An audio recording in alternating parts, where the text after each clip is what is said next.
Welcome to English 2, Week 18.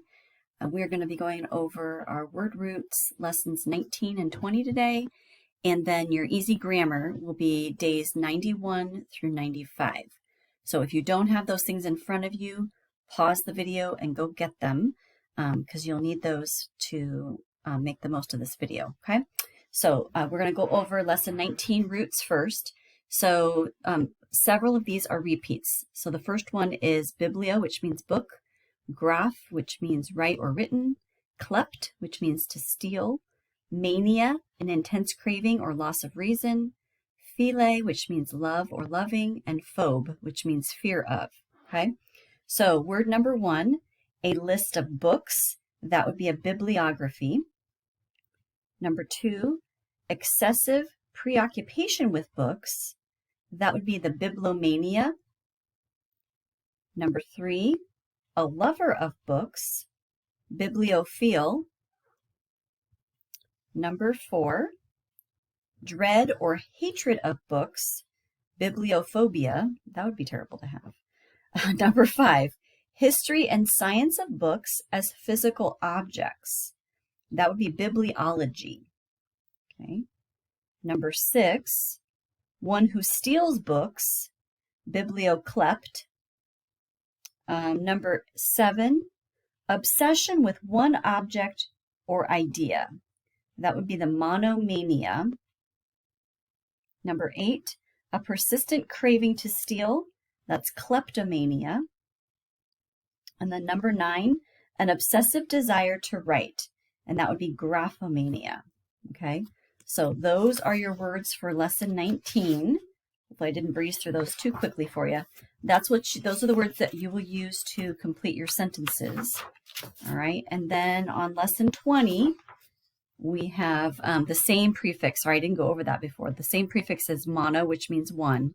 And your roots for lesson 20 are acro, which means height or top, cardio, which means heart, gyno, which means woman or female, hydro, water, klept or klepto, to steal, neo, which means new or recent, phobe, fear of, phone, sound, and xeno, which means foreign or strange. Okay, and I did not read through the words, so I apologize. I'll read through these really quick, starting left to right, top to bottom. Acrophobia, kleptophobia, gynophobia, neophobia, monophobia, hydrophobia, xenophobia, phonophobia, cardiophobia. Hopefully, you guys can probably figure these out pretty easily. So number one, fear of water. That would be hydrophobia. Okay. Number two, abnormal fear of being alone, monophobia. Okay. Number three, an abnormal fear of heart disease, cardiophobia. I haven't heard of that one before. Number four, a fear of strangers. That's xenophobia. Number five, fear of stealing or being stolen from. That'd be a kleptophobia. Number six, fear of change or new things, neophobia. Fear of sound or speaking, phonophobia. Fear of women, gynophobia. And finally, 9, abnormal fear of high places, acrophobia.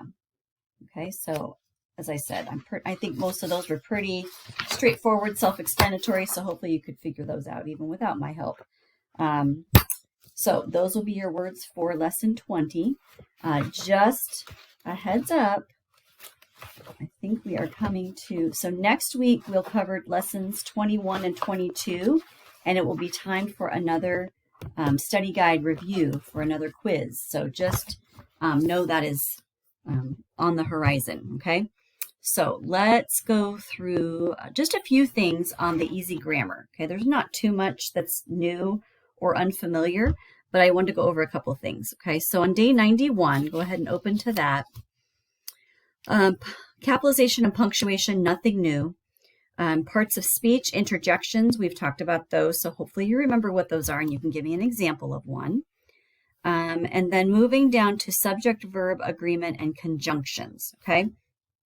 So For this exercise, you're going to underline the subject, place 2 lines under the correct verb. Okay, so you're going to choose. So like, for example, either her brothers or her dad helps or help to set up our carnival. Okay, so when the subject is supposed to be singular, so it's an either or, either her brothers or her dad. It's one or the other. So when your subject is singular, then your verb also needs to be singular. Okay, that's the gist of that rule there, that your subject verb has to be in agreement. Okay, so hopefully that gave you a clue. Likewise, if your subject is plural, so Jill and they, then your verb needs to also be plural. Okay, it needs to agree. So either Jill and they have a muscle car, or Jill and they has a muscle car.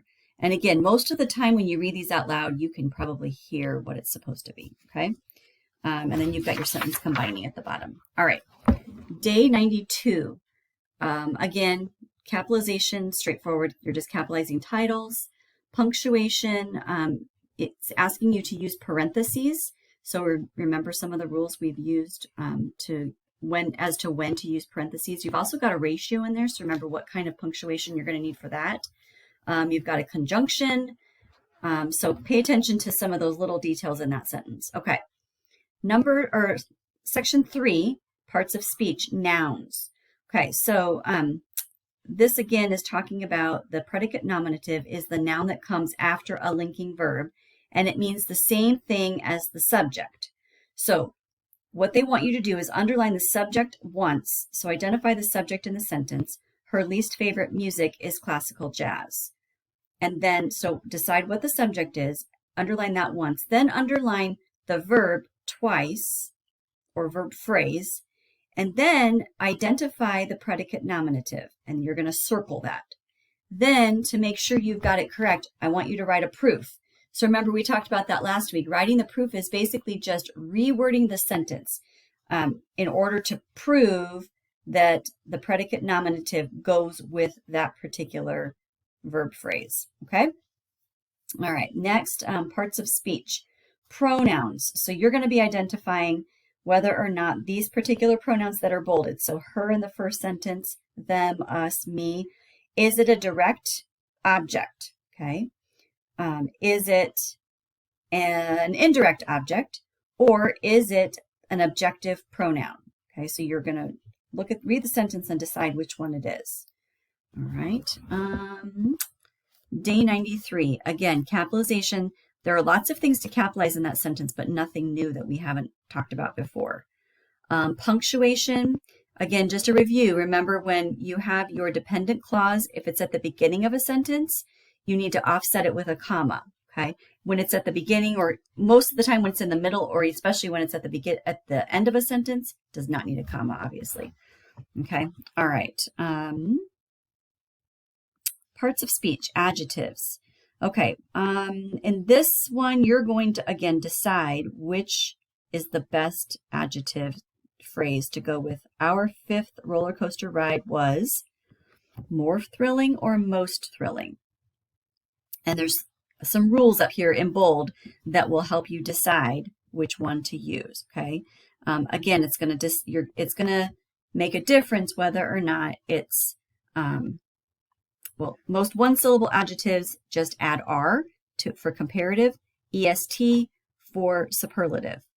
One subject adjectives totally change, so it's a brand new word. 2-syllable adjectives can add "er" for comparative, "est" for superlative. 2-syllable adjectives usually use "more" for comparative and "most" for superlative. Okay. And then adjectives of 3 or more syllables use "more," again for comparative, and "most" or "less" or "least" for the superlative. Okay. Double negatives. Again, these should be pretty obvious. Just be careful that you pay really close attention. So the example they give, we hardly know nobody here. I hope when you read that it does not sound correct to you. We hardly know anybody here. Okay.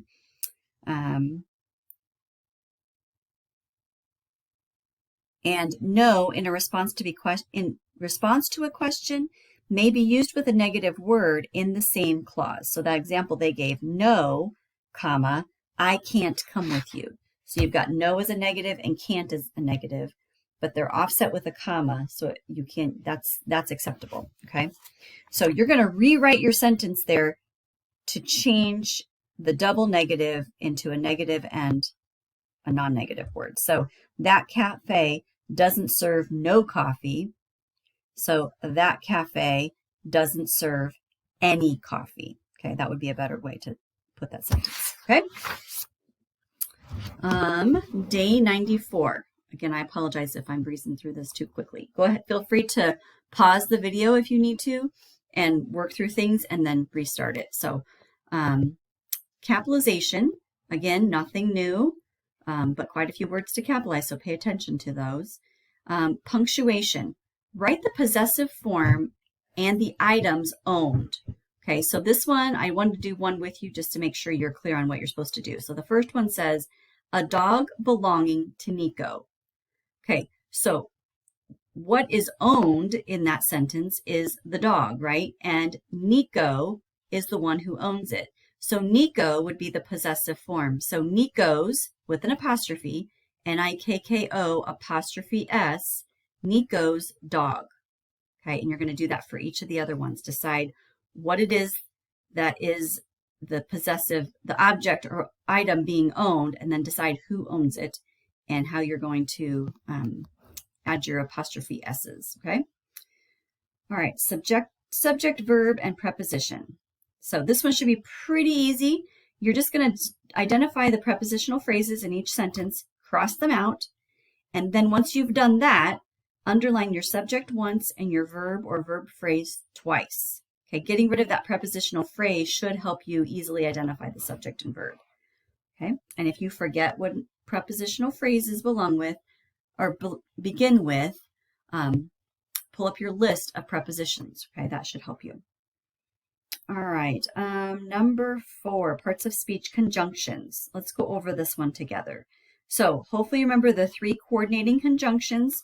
Conjunctions are words that join 2 pieces of a sentence or 2 phrases together. So and, but, and or are your 3 coordinating conjunctions. These next section is a little bit more tricky, so that's why I wanted to go over this one as well. The 3 sets of correlative conjunctions. So things that correlate, that say, so both and, that would be a correlating conjunction. So both and, neither nor, and either or. Okay, so those are the 3 sets that you want to list there. Okay, and then sentence combining, day 95, capitalization. Again, nothing new. Same with your punctuation. Parts of speech, adjectives and adverbs, excuse me. So they gave you a description, a reminder what an adjective and an adverb does, and then they want you to circle the correct word for each sentence. Letter A, you did that perfect, or you did that perfectly.